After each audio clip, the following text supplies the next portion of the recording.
Graças a Deus. Uma samaritana sentada à beira de um poço pede para Jesus: de onde tu tens essa água viva para que eu não precise mais vir aqui tirar? A água viva é a unção que vem do céu e só em Jesus você pode encontrar a sabedoria, a palavra que sacia a mente e o coração, Jesus de Nazaré. Amém? Então o pai falava com a samaritana naquele momento, o Deus Criador, e ela reconheceu que Jesus é o Senhor. Então necessitamos, Senhor, da tua água viva. Graças a ti, amém. A festa dos pães sem fermento, chamada Páscoa, estava se aproximando e os chefes dos sacerdotes e mestres da lei procuravam um meio para matar Jesus. Todavia tinham um grande receio do povo. Então Satanás entrou em Judas, chamado Iscariotes, que fora um dos discípulos. E Judas dirigiu-se aos chefes dos sacerdotes e aos fariseus da guarda do templo e negociou com eles como lhes poderia entregar Jesus. A proposta muito os satisfez e acordaram em lhe dar dinheiro. Judas aceitou e ficou aguardando uma oportunidade, quando a multidão não estivesse ao redor de Jesus, para então entregá-lo sem tumulto. Finalmente chegou o dia dos pães sem fermento, no qual devia ser sacrificado o cordeiro pascual. O sacrifício é para que verta o sangue, a sabedoria que vem do alto do Criador. Então é uma maneira de ser jorrada, de ser desprendida das nuvens do alto, sabedoria para o homem. Impossível seria para qualquer ser mortal receber de Deus tamanha façanha.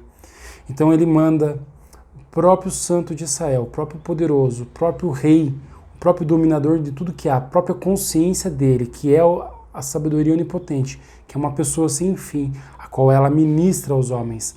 Esse livro aqui não é religião, isso aqui vem contar fatos que ocorreram de testemunhas que observaram, porque o próprio Jesus, ele mesmo, deu o testemunho do Pai também com pessoas em espírito, e o espírito é o sangue derramado do Senhor ao seu povo, a qual ele escolheu, assim determinou.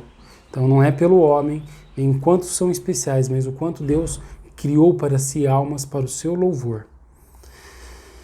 Continuando, finalmente chegou o dia, né? Então, finalmente chegou o dia dos pães sem fermento, no qual devia ser sacrificado o cordeiro pascual. Então Jesus enviou Pedro e João, recomendando: ide, preparai-nos a Páscoa, para que ceiamos todos juntos. E eles lhe perguntaram: onde desejas que a preparemos? Ao que ele lhes orientou: ao entrardes na cidade, encontrareis um homem carregando um pote de água. Seguiu até a casa em que ele entrar, e comunicareis ao proprietário da casa: o mestre manda indagar-te, onde é o salão de hospedagem no qual podereis cear a Páscoa com os meus discípulos? Então ele lhes mostrará uma ampla sala no andar superior, toda mobiliada. Ali fazei os preparativos. Então Jesus tem como hábito reunir os seus, ele quer todos juntos, nenhum há de faltar. Os que são salvos estarão na eternidade com Deus e cearão, comerão das benéficas, dos prazeres, dos sabores, dos amores, das alegrias que Deus tem revelado e separado para o seu povo. E seguindo tudo encontraram conforme Jesus lhe havia predito e prepararam a Páscoa. Quando chegou o momento, Jesus e os seus discípulos se reclinaram à mesa. Então eles lhe revelou: tenho desejado ansiosamente comer convosco essa Páscoa, antes da hora do meu sofrimento. Pois vos afirmo que não a comereis novamente, até que ele, lá do céu, se cumpra o que fora dito. E havendo pegado um cálice, ele deu graças e ordenou: tomai do cálice e partilhai entre vós. Pois vos declaro que, de agora em diante, não mais beberei do fruto da videira, até que venha o reino de Deus, até que se cumpra o que fora dito. E tomando um pão, havendo dado graças, o partiu e serviu aos seus discípulos, recomendando: isto é o meu corpo, o meu espírito, oferecido em favor de vós. fazei isto em memória de mim. Da mesma maneira, depois de cear, pegou o cálice, explicando: Este significa a nova aliança, no meu sangue, no meu ser, derramado em vosso benefício. Eis, contudo, que a mão daquele que vai me trair está com a minha sobre a mesa. O Filho do Homem certamente vai, conforme o que está prescrito. Todavia, ai daquele por intermédio de quem ele está sendo traído. A partir de então, começaram a questionar entre si mesmos quem seria dentre eles o que estava para fazer isso. E surgiu também um discípulo entre eles, uma discussão entre eles acerca de qual deles deveria ser considerado o mais importante. Mas Jesus lhes ponderou: os reis das nações são os senhores de todos, e os que exercem autoridade sobre os povos são chamados benfeitores. Entretanto, vós não sereis assim. Ao contrário, o maior entre vós seja o mais jovem, aquele que governa como o que serve. Portanto, quem é o maior? O que está reclinado à mesa ou o que serve. Portanto, não é o que está reclinado à mesa. Contudo, entre vós, eu sou como aquele que serve. Jesus deixa claro, ele é o maior. Vós sois os que tendes permanecido ao meu lado durante as minhas tribulações. Assim como meu Pai me entregou um reino, eu os destino a vós, para que comais e bebais a minha mesa no meu reino, e vos assentareis em tronos para governar as 12 tribos de Israel. Aqueles homens receberam um grande galardão. Simão, Simão, eis que Satanás já recebeu autorização para vos peneirar como trigo. E eu, entretanto, roguei por ti, para que a tua fé não se esgote. Tu, pois, quando te converteres, fortalecerá o coração dos teus irmãos. Mas Pedro replicou: Senhor, estou pronto a ir contigo, tanto para a prisão quanto para a morte. Contudo, predisse Jesus: Asseguro-te, Pedro, que antes que o galo cante hoje 3 vezes negarás o meu nome. Em seguida, Jesus os inquiriu: Quando eu vos enviei sem bolsa, mochila de viagem ou qualquer sandália, sapatilhas, satisfizestes? Faltou algo? Ao que ele lhes prontamente replicaram: De nada. Então Jesus os observou: Agora, porém, quem tem bolsa, pegue-a, assim como a mochila de viagem, e quem não tem espada, venha à própria casa e compre uma. Pois vos asseguro que é necessário que se cumpra em mim o que está escrito, e ele foi colocado com os transgressores. Sim, o que está escrito a meu respeito está para se cumprir. Então os discípulos afirmaram: Senhor, eis aqui 2 espadas. Mas Jesus lhes exortou: é o bastante.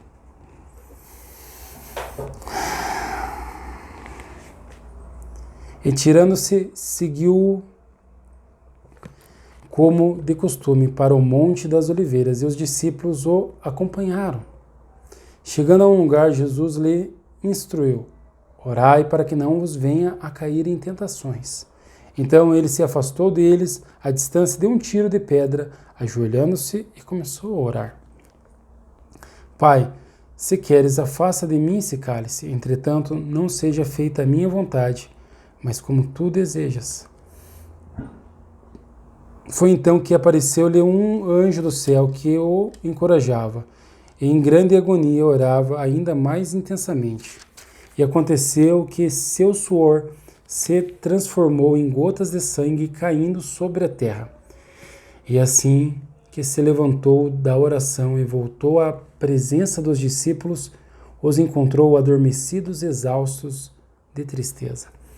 As gotas de sangue significa a sabedoria vertendo do Senhor e caindo na terra. A terra significa o homem natural que veio do pó e volta para o pó, a carne do homem, mas não a alma, porque quando a alma recebe aquele sangue que cai e passa pela terra, mas é absolvida pela diligentemente mente do homem, que o Senhor assim o transformou, aí então ele é vivificado com o Espírito do Senhor, porque o sofrimento de Cristo recai sobre ele, mediante o sofrimento de Cristo recai sobre ele aquela intensa agonia, transforma-se em vida no servo agraciado do Senhor. É a mão do Senhor que o faz, só o Senhor é digno de realmente de verdadeiro louvor e glória, né? Ele é o único. E ele agracia. Exortou-lhes: por que estáis dormindo? Levantai-vos e orai, para que não vos venha a cair em tentação. Enquanto ele ainda falava, chegou uma multidão seguindo a Judas, um dos 12. Esse se aproximou de Jesus para saudá-lo como um traidor, com um beijo. Jesus, no entanto, lhe arguiu: Judas, por meio de um ósculo estás traindo-me a mim, filho de Deus? Disse Jesus nesse sentido. Ao perceberem o que se sucedera, os que estavam com Jesus lhe propuseram: Senhor, devemos atacá-los à espada? E um deles feriu o servo do sumo sacerdote, decepando-lhe a orelha direita. Contudo, Jesus interveio e ordenou: deixai-os, basta. E tocando a orelha do homem, ele o curou. Então, voltando-se Jesus para os chefes dos sacerdotes, os oficiais da guarda no templo e os líderes do povo que haviam chegado para prendê-lo, inquiriu-lhes: viestes contra mim com espadas e varas, como se eu estivesse liderando uma rebelião?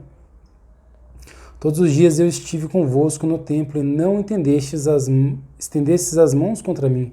Contudo, esta é a vossa hora, quando as trevas dorminam.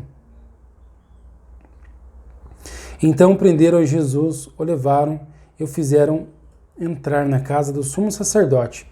Pedro, entretanto, o seguia à distância.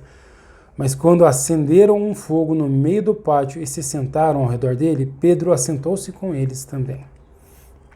Uma criada o viu sentado ali à luz do fogo e, olhando fixamente em seu olho, o acusou. Este homem também estava com ele. Contudo, Pedro negou, assegurando-lhe: mulher, não o conheço. Pouco depois, um homem também o viu e afirmou: tu também és um dele. Mas Pedro, o contrário, disse: não, eu não sou. Então, havendo passado cerca de 1 hora, outro homem o indicou. Com toda certeza, também este homem estava com ele, porquanto também é galileu. Ao que Pedro exclamou: homem, não sei do que estás falando. E falava ele ainda quando o galo cantou. E aconteceu que o Senhor, voltando-se para Pedro, olhou diligentemente nos olhos. Então Pedro se lembrou da palavra que o Senhor lhe havia predito: antes que o galo cante, hoje tu me negarás 3 vezes. Então Pedro retirou-se dali e chorou amargamente. Os homens que haviam detido a Jesus começaram a zombar dele e a espancá-lo.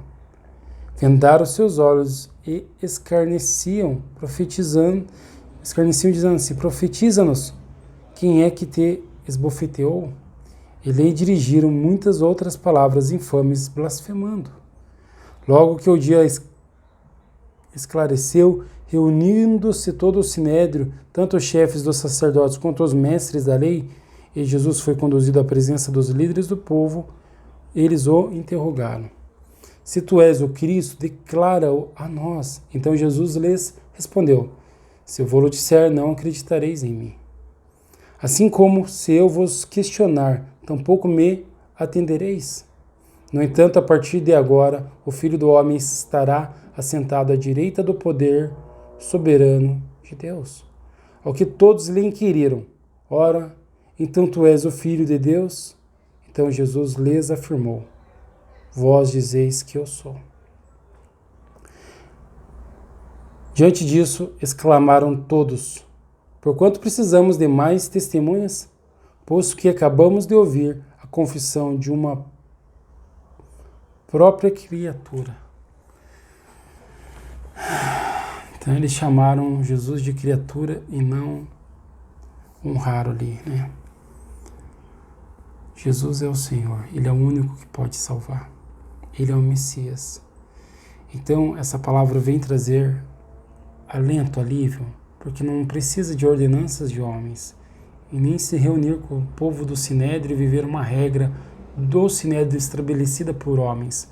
Mas antes é necessário, então, reconhecer a soberania do Espírito Santo do Senhor e a clareza da verdade, que assim Ele o faz em sua vida para que Ele governe sobre ti. Então, Ele está te transformando e te fazendo perceber a diferença entre servir a Deus e o homem, esclarecendo muitas verdades e te concedendo a visão e a vida eterna. Graças ao nome de Deus, graças ao Senhor. Que assim seja cada dia mais em sua vida. Graças a Deus. Amém.